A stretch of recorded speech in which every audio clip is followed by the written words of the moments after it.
And along with diseases, summer is a time for managing weeds. We recently attended the glyphosate-resistant Palmer Amaranth Management Field Day in Carlton, Nebraska. Market Journal's Maddie McIntosh shows us how to keep the weeds out of your fields and why it's so important to stay vigilant. Another growing season means another year of weeds. And much like previous years, there's one weed that just won't go away. You know, this is the ideal weed. The Weed Science Society of America, a national organization that most weed scientists are involved in, this group has done survey work across the U.S. and today Palmer Amaranth is the most troublesome weed, the #1 weed of U.S. agriculture. And I think there's several reasons for that. Nebraska Extension Weed Management Specialist Dr. Amit Jhala explains that Palmer Amaranth is a weed that will reemerge several times throughout a single growing season. And, to make matters worse, the typical herbicides used have little to no effect on this persistent weed. Palmer Amaranth has also evolved resistant to glyphosate as well as number of ALS inhibiting herbicides. Number of post-emergence herbicides that we are using in soybean, it is no more long effective to control this resistant Palmer Amaranth. Jason Norsworthy, Distinguished Professor of Weed Science at the University of Arkansas, says the reason for these stronger weeds is repetitive use of herbicides, which has allowed the weed to become resistant to the majority of brands previously used. But producers shouldn't panic yet, as Amit says there are still ways to take back control.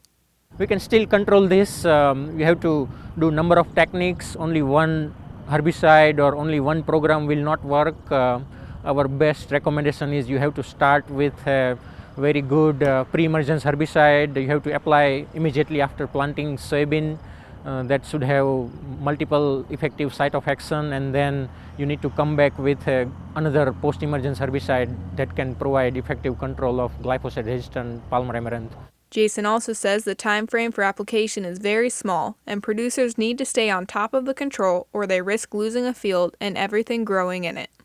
The ability to time post-emergence herbicides becomes very challenging when most post-emergence herbicides will say apply to Palmer Amaranth that's 4 inches or less.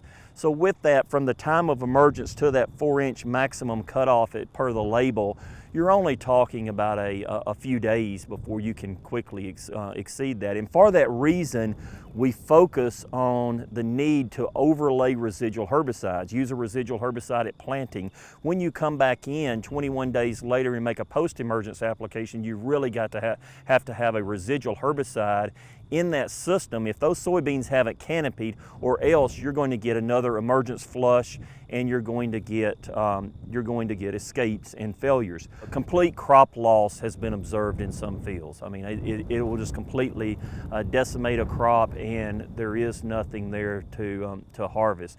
This is one of the most competitive weeds that we have. Part of it is numbers, part of it is growth rate, but it can completely wipe out a crop.